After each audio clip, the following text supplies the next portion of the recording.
Mis amados, en esta mañana yo quiero compartirles una poderosa palabra inspirada en la última semana de Jesucristo. Jesucristo, dice la palabra, que sabiendo que había llegado su hora, dice Juan, y sabiendo que llegaba el momento de su crucifixión, empezó a darle recomendaciones puntuales a sus discípulos y a recordarle aún ya cosas que le había dicho. Por ejemplo, cuando los padres se van por un tiempo de la casa y sus hijos se quedan, ¿qué hacen? Les dan recomendaciones. ¿Qué recomendaciones? Cierre la puerta, cierre la llave, no se distraiga, ¿cierto? No deje la puerta abierta, entre la mascota, no la deje afuera para que no se la roben.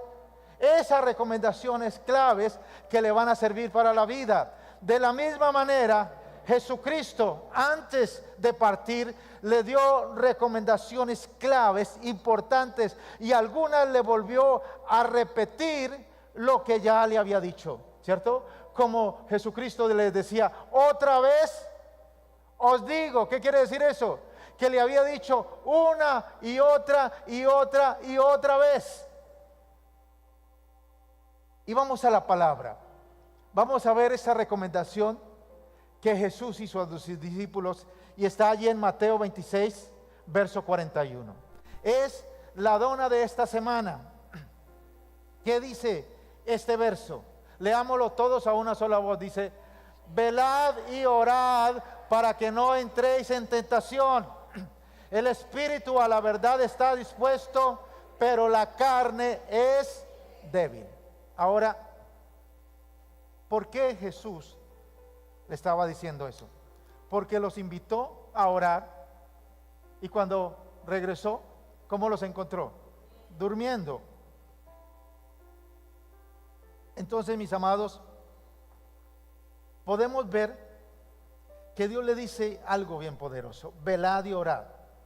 Pero nosotros esta palabra velad no la utilizamos, ¿no es así? Es muy raro para entenderla, que podamos comprender qué es lo que Jesús le está diciendo a sus discípulos cuando le dice velad y orad. Yo solamente he escuchado esa palabra velad cuando dice, oiga, los perros están velando, ese perro como vela, ¿cierto? Es lo que yo, pero prácticamente uno no utiliza esta palabra, por eso no entiende la profundidad. Dice, para que no entréis en ¿qué? En tentación. Y esta palabra tentación no es muy comprendida, tampoco ni en la gente de afuera y tampoco en el pueblo de Dios. No entendemos a qué se refiere tentación, ¿cierto? Dice, el espíritu a la verdad está dispuesto, pero la carne es débil. Pero tampoco entendemos muy claro carne, porque en nuestro vocablo no la utilizamos, ¿cierto? Solamente lo utilizamos carne cuando vamos a ir ¿dónde? Al restaurante o a la plaza, ¿sí? Pero mis amados, Jesucristo le está diciendo así. Cuando le dice velad y orad, les está diciendo manténgase despierto. La palabra velad significa manténgase despierto. Eso es lo que le está diciendo Jesús a sus discípulos. Velad ahí significa manténgase despierto. Y oren, ¿para qué? Para que no desfallezcan en la prueba. Recuerda que la tentación es una prueba. La tentación es una prueba. Satanás nos tienta para que nosotros fallemos, y Dios permite la prueba para ver si hemos aprendido. Dios permite la tentación en nosotros a ver cuánto hemos aprendido. Entonces, cuando le dice para que no entren en tentación, está diciendo para que no desfallezcan en la prueba. ¿En la prueba qué? Que la vida nos da. Somos probados a diario para pecar, para fallarle a Dios, para sacar realmente las cosas que hay en nosotros. Somos probados a diario. Es cierto, dice aquí en el verso, dice el espíritu a la verdad está dispuesto. ¿Qué quiere decir esto? Es cierto que tienen buena voluntad. Aquí estamos porque tenemos buena voluntad. El Espíritu quiere, estamos dispuestos, ¿cierto? Queremos orar, queremos agradarle al Señor, dice, pero la carne es débil. ¿Qué significa la carne es débil? Significa, pero le faltan fuerzas. Es decir, nosotros tenemos voluntad para orar, ¿no es así? Queremos orar. Ningún cristiano, aún los impíos, dice que oran. Pero una cosa es querer y otra cosa es hacerlo. Dice, ustedes tienen buena voluntad, ustedes no le faltan ganas, ¿cierto? Pero el problema es que no tienen fuerzas para orar. Y eso es lo que venimos aquí a la casa del Señor, a que Dios nos dé nuevas fuerzas. ¿Para qué?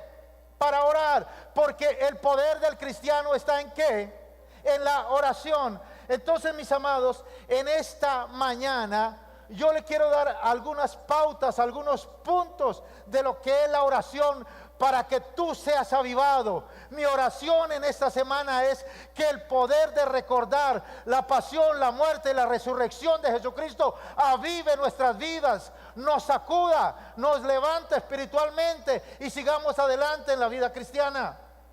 Que no nos quedemos simplemente en la orilla con un conocimiento natural, sino que realmente profundicemos en la verdad de Dios. Lo primero que vamos a ver de la oración es que los discípulos le pidieron a Jesús que les enseñara a orar.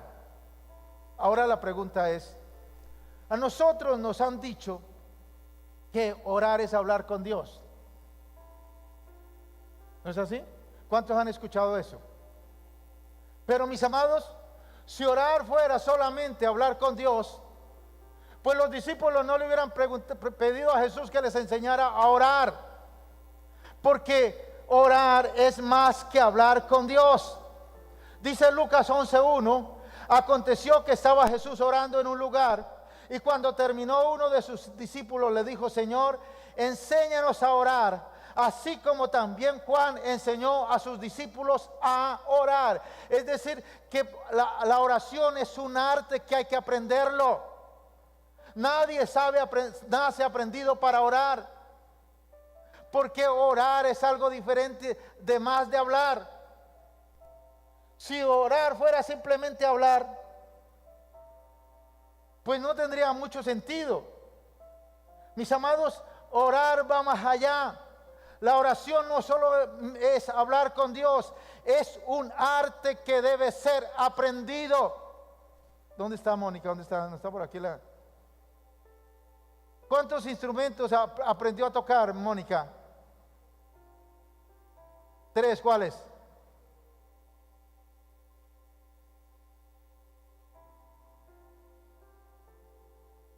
A ver, ¿cuáles? Repítalo fuerte, Mónica. Piano. ¿Cuál es el segundo? Canto. Guitarra.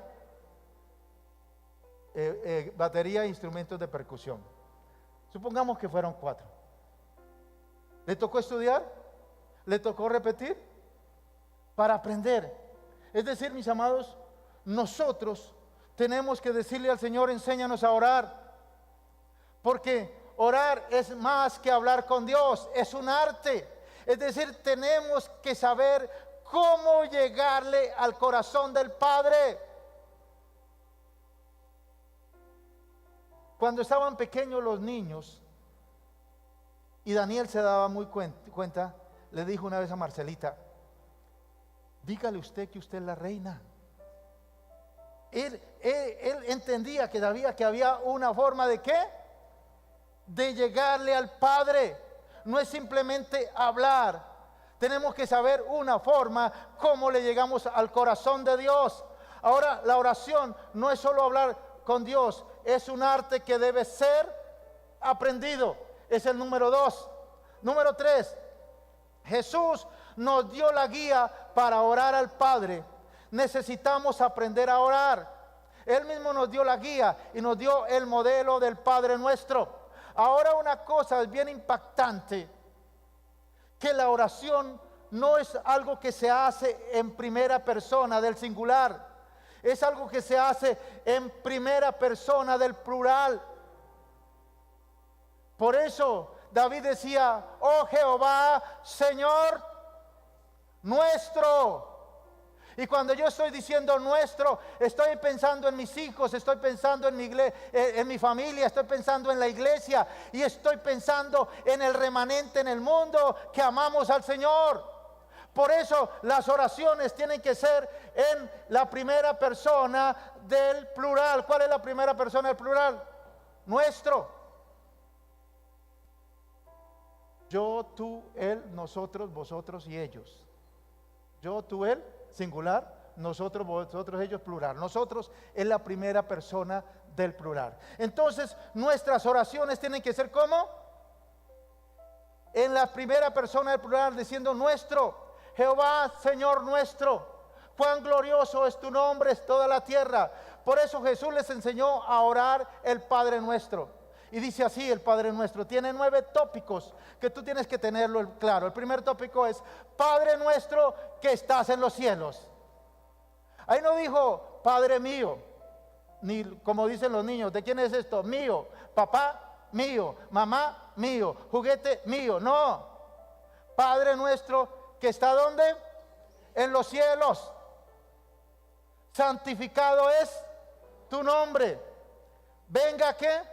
Tu reino y hágase tu voluntad. Es decir, la oración no es una lista de peticiones que yo le coloco a Dios todos los días, como la lista del mercado.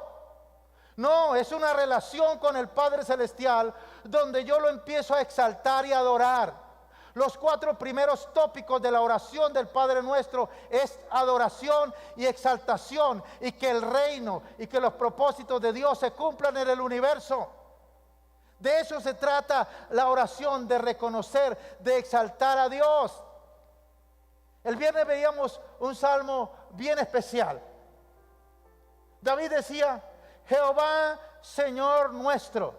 ¿Cómo se dice en hebreo Jehová, Señor nuestro? A ver, ¿quién se acuerda? El que se acuerda queda libre, se puede ir allá, tener un domingo chévere. ¿Nadie se acuerda? Mire, si ve a Leonardo lo que hubiera perdido, estaría libre ya. ¿Sí? Hachem Adonai. Hachem Adonai. ¿Qué significa Hachem Adonai? Jehová, Señor, ¿qué? Nuestro. ¿Cierto? ¿De quién es? Nuestro, de aquellos que amamos a Dios, de aquellos que lo hemos reconocido como Señor y Salvador. Entonces, los primeros 4 tópicos de la oración es exaltación, adoración y reconocimiento al Rey de Reyes y Señor de Señores. La oración no es una lista de peticiones y de quejas y reclamos. Es una relación con el Padre. Y los siguientes 3 tópicos, ¿cuáles son? El pan nuestro de cada ¿qué? Día, dánoslo hoy. Y perdona nuestras deudas, así como también nosotros perdonamos a los que nos ofenden. Y no nos dejes caer en ¿qué? En tentación, mas líbranos del mal. Es decir, los otros 3 tópicos ya conciernen a nosotros, a nuestra vida, a nuestra relación con Dios, nuestra relación con los demás, que haya una armonía. Y luego sigue diciendo el Padre Nuestro, y líbranos del mal. Y termina con adoración, porque tuyo es el reino, tuyo el poder y tuya la gloria. Es decir, la oración contiene adoración al principio y al final, donde nosotros adoramos y exaltamos a Dios por lo que Él es y por lo que Él hace y por lo que ha hecho en nuestras vidas. ¿Te imaginas tú dónde estarías si no hubieras conocido a Dios? Entonces, mis amados, la oración no es solo hablar, es un arte, ¿cierto? Que debe ser aprendido. Y Jesús nos guía para orar al Padre. Y necesitamos aprender a orar en esos nuevos tópicos. Y vamos a ver cómo avanzamos en la oración y cómo vamos a tener una comunión mayor con el Señor. Número 4. Las promesas de Dios deben ser declaradas en oración. Es decir, que una oración correcta es basada ¿en qué? En la palabra de Dios. ¿Por qué a veces Dios no nos escucha? Porque nosotros oramos sandeces y cosas que a veces no sabemos si está en la palabra de Dios. Una vez una persona nos dijo: ayúdeme a orar porque yo quiero ver a esa persona barriendo el piso con la lengua. Y era una persona toda la vida de cristiana, que iba a la iglesia, pero no entendía de qué se trata la oración. La oración debe ser conforme a las promesas de Dios, conforme a la voluntad de Dios. Mira lo que dice Juan capítulo 5, versos 14 y 15. Primera de Juan 5, 14 y 15. Dice así: y esta es la confianza que tenemos en Él. ¿En quién? En Jesucristo. Que si pedimos alguna cosa conforme a su voluntad, Él nos oye. Entonces, mis amados, para que se saque esa idea del mundo, Dios no responde lo que sea. Creemos que Dios simplemente nos da lo que quiere. No, Dios responde conforme su voluntad, conforme el propósito que tiene con nuestras vidas, conforme el plan que tiene con nuestras vidas. Por eso tenemos que alinearnos con el propósito de Dios. Por eso tenemos que alinearnos con los planes de Dios, para orar efectivamente, para dar en el blanco, para orar lo que Dios quiere que pidamos, para acelerar las cosas para nuestras vidas. Por eso no lo olvides. Y esta es la confianza que tenemos en Él, que si pedimos alguna cosa conforme a su voluntad, que Él nos oye. ¿Cómo es que Dios nos oye? Cuando pedimos conforme su voluntad. ¿Y cómo conocemos la voluntad de Dios? Diga conmigo: en las Escrituras, en su palabra. Ahí está su voluntad y están las promesas para nosotros como hijos suyos. Número 5. El Espíritu Santo nos ayuda a orar de manera efectiva. El Espíritu Santo nos ayuda a cómo orar, cómo pedir. Es impactante cuando uno está orando y el Espíritu de Dios le recuerda personas o situaciones para que uno ore. Porque el Espíritu Santo quiere que oremos o que pidamos por esa persona. Dice Romanos 8:26: y de igual manera el Espíritu nos ayuda en nuestra debilidad, pues ¿qué hemos de pedir como conviene? No lo sabemos, pero el Espíritu mismo intercede por nosotros con gemidos indecibles. Por eso tenemos que clamar la ayuda del Espíritu Santo, tener comunión con el Espíritu Santo, ¿cierto? Para que nos guíe a orar correctamente, para que nos guíe a orar conforme la voluntad del Padre y no con lo que se nos ocurra a nosotros. Ahora, y aquí es bien impactante, colócate de pie ahí, para que seas liberado y para que esta declaración te llegue al corazón. Número 6, la oración no es una opción, es una necesidad. La oración no es una opción, no es que yo oro, es que yo no siento orar, es que yo no quiero, es que tal cosa, es que me amaneció lluvioso y yo cuando lluvia mejor me hago otra cosa. No, la oración no es una opción, es una necesidad. Puede sentarse, mi amado. Recuerda, la oración es una necesidad. ¿Quiénes oramos? Nosotros, los mortales que hemos creído en Jesucristo. Nosotros oramos. Y número 7, y aquí es una revelación para nosotros. Generalmente los humanos somos interesados, ¿no? De los niños empiezan: bueno, haga esto, ¿y qué me da? ¿Y qué voy a ganar con esto? Ahora la pregunta es: ¿qué yo gano orando y orando y orando? Mire lo que dice el punto 7. La oración se acumula como incienso ante Dios. No son palabras que se quedan por ahí o que se las lleva el viento o que Dios se olvida. No, la oración se acumula como incienso ante Dios. ¿Y qué quiere decir como incienso? Que es olor grato. Cuando nosotros estamos orando, estamos clamando conforme la voluntad de Dios, llega con olor grato delante de la presencia de Dios. Por eso dice el salmista: suba mi oración delante de ti como el incienso, la oración de la tarde como la ofrenda de mis manos. Eso es poderoso. Aquí el salmista declara dos cosas que se acumulan. Número 1, las oraciones, y número 2, las ofrendas. Dice de Cornelio, dice: Cornelio, tus ofrendas y tus oraciones han subido para memoria. Escúchalo bien, las ofrendas, las oraciones quedan allí en copas. ¿Cuántos han escuchado el Salmo 23?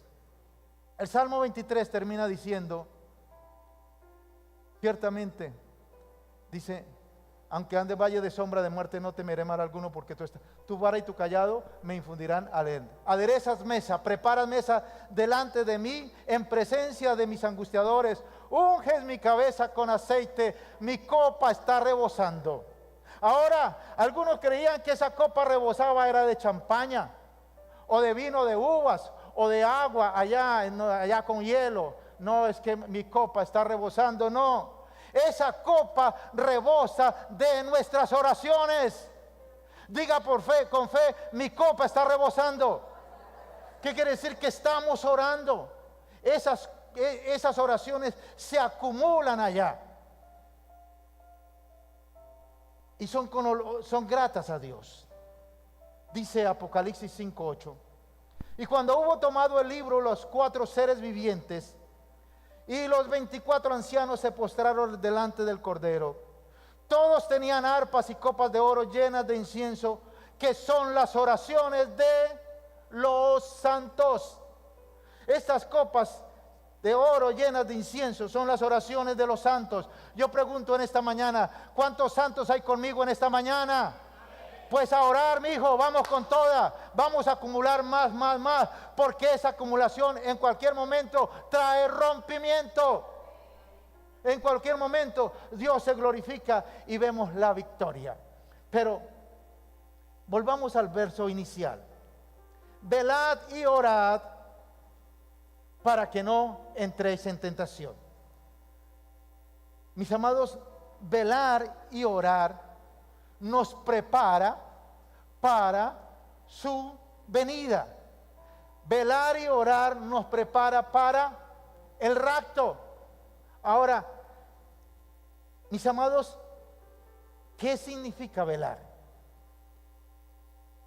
Velar significa estar sobrenaturalmente despierto, porque todas las personas en un momento despiertan, pero son ciegos espiritualmente y son sordos espiritualmente. No pueden ver las cosas espirituales. Entonces, velar significa estar sobrenaturalmente despierto, en estado de preparación, alerta y consciente en el ámbito espiritual. ¿Para qué? Para estar en el rapto, para irnos en el rapto con Jesucristo, estar listo para el rapto. Ahora, ¿quién está listo para el rapto? El que vela y el que ora. El que vigila y el que ora, esa persona está lista para el rapto. El que tiene los ojos espiritualmente abiertos y discierne lo que está pasando alrededor. Ahora, solo quienes oran y abiertamente y velan tienen una pasión por el retorno de Jesucristo, porque Él vuelva. Ahora, pero dice la palabra: primero velad, es decir, primero abra los ojos espirituales, únjase los ojos con colirio para que pueda ver, porque a veces no vemos. Y aquí hay un ejemplo que le va a ayudar. De pronto a ti te pasó de alguna u otra manera.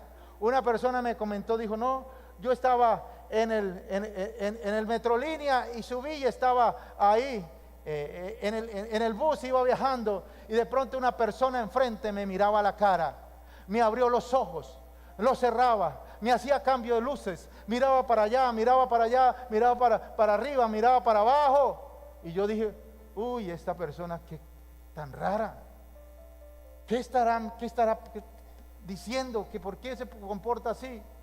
Cuando se bajó se dio cuenta que no tenía el celular.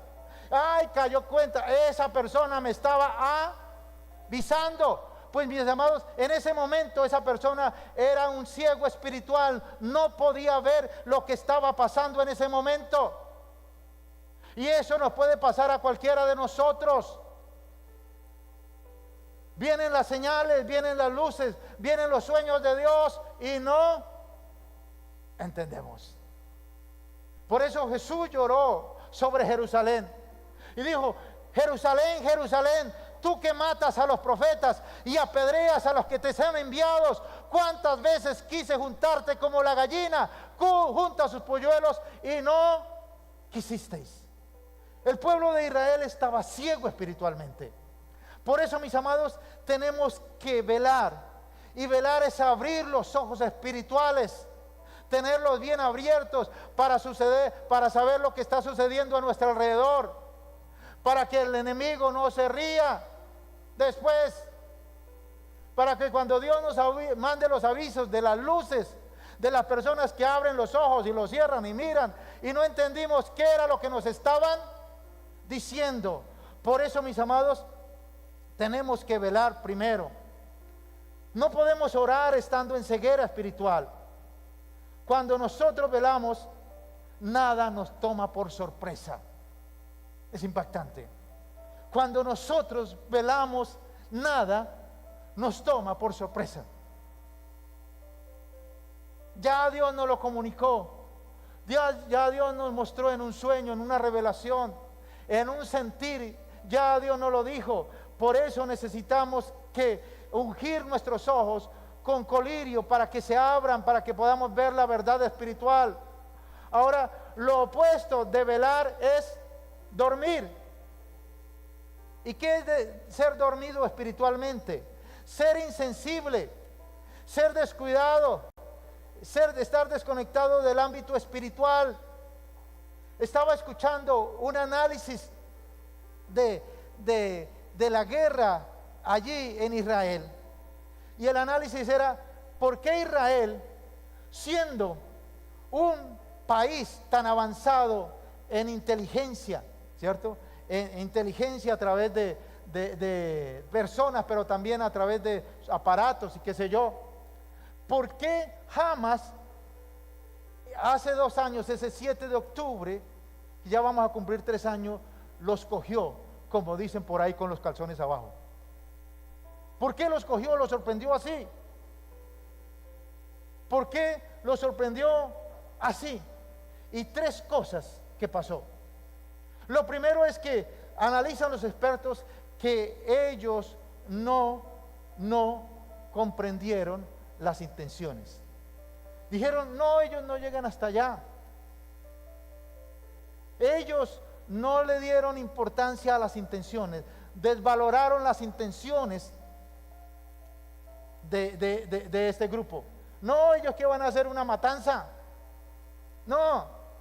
Segundo, también no valoraron su armamento, su capacidad bélica, no lo valoraron.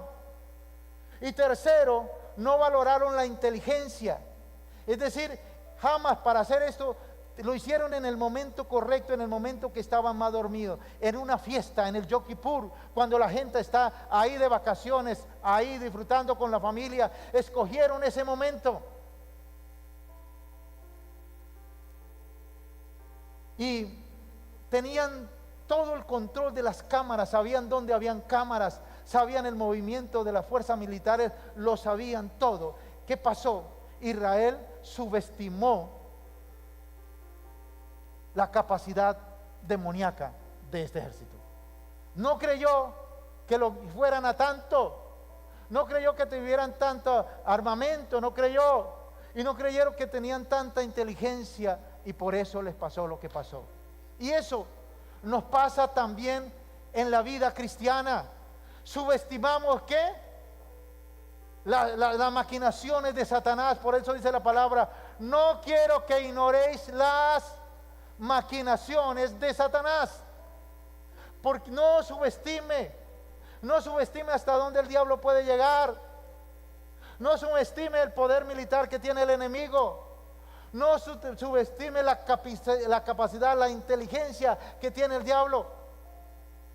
A veces lo subestimamos y por eso Perdemos. Por eso perdemos batallas, porque no creemos que eso vaya a pasar. Porque no creemos que eso vaya a suceder. ¿Se han visto el papá que alguien le dice algo de un hijo o de una hija? Se pone bravo. Por ahí supe una historia de alguien que le comentó al jefe, que era el papá de un hijo: su hijo está robando en la empresa. ¿Y sabe qué hizo el jefe? En lugar de averiguar, echó a la persona que estaba ahí compartiendo esto. ¿Qué podemos entender esto?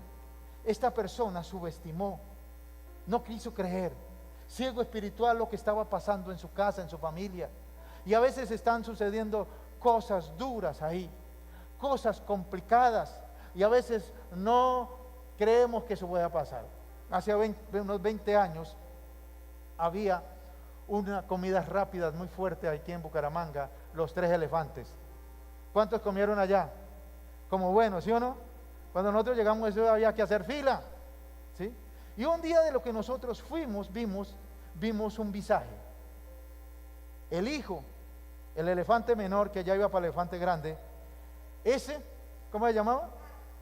¿Cómo? Carlos. Mire, aquí hay testigos, gracias. Me estoy metiendo en problemas, pero hay que terminar, porque yo lo vi y lo vi. ¿Sabe qué estaba haciendo con 3 empleados? Habían 3 ahí, y uno le pasaba paquetes de pan al otro por detrás, y el otro le pasaba paquetes de pan al otro por detrás. ¿Para qué estaban llenando el negocio de pan? ¿Qué creen ustedes?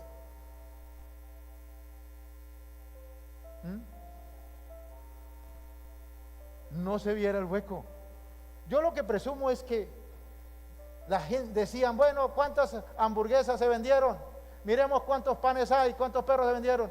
No, teníamos 500 y hay 400, se vendieron 100. Pero ellos colocaban pan más para decir que se vendía menos. ¿Y qué hacía con la plata? Se la guardaban, me imagino, se la repartían, porque eran 3. No era el gordo mayor solamente, eran 3 que se pasaban. Y ahora, ¿dónde está ese 3 elefantes? No existe, se acabó. Y así inician las cosas, se acaban. Y alguno, el padre, no, su hijo lo está robando. No, pero mi hijo, usted no se meta con mi hijo es intocable. Y sabe que es una persona ciega espiritualmente, no está viendo lo que está pasando.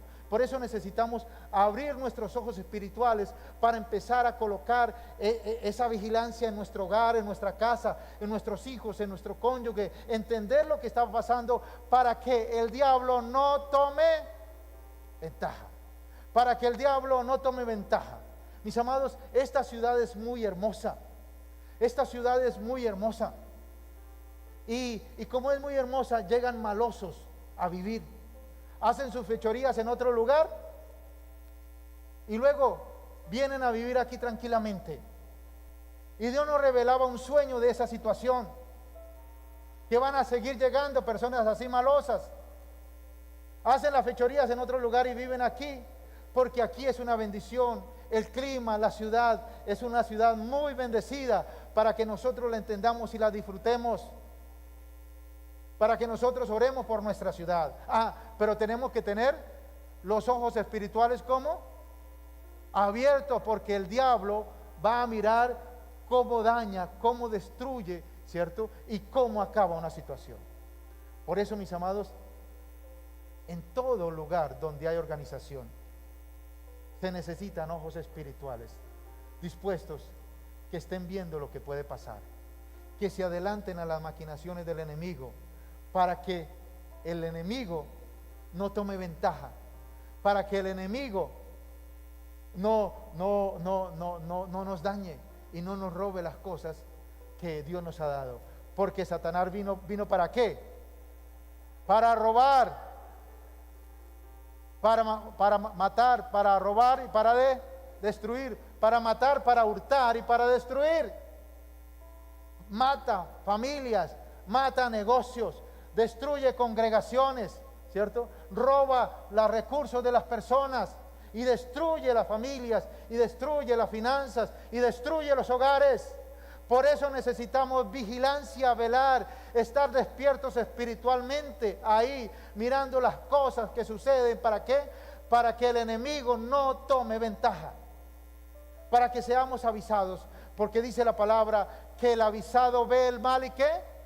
Y huye. Pero ¿quién es el único que cae en el mismo plan? El hombre. El hombre lo roban en un lugar y a los 2 años vuelven y lo roban de la misma manera. Se le olvida. Se le olvida. Por eso necesitamos estar en el filo de la vigilancia y de la oración, para que el enemigo no tome ventaja, para que Dios nos ayude, nos guíe y nos muestre un mejor camino. Por eso, mis amados, esta advertencia que Jesucristo hizo a sus discípulos es tan veraz, tan viva hoy, la misma advertencia que nos dice: vigilen, manténganse despiertos espiritualmente y oren para que no desfallezcan en la prueba, para que no pierdan el año, para que se mantengan firmes en la fe. Eso es lo que Dios quiere, que vivamos esta fe hasta el final, que no olvidemos las recomendaciones de Dios, que sigamos en este propósito y que seamos avivados.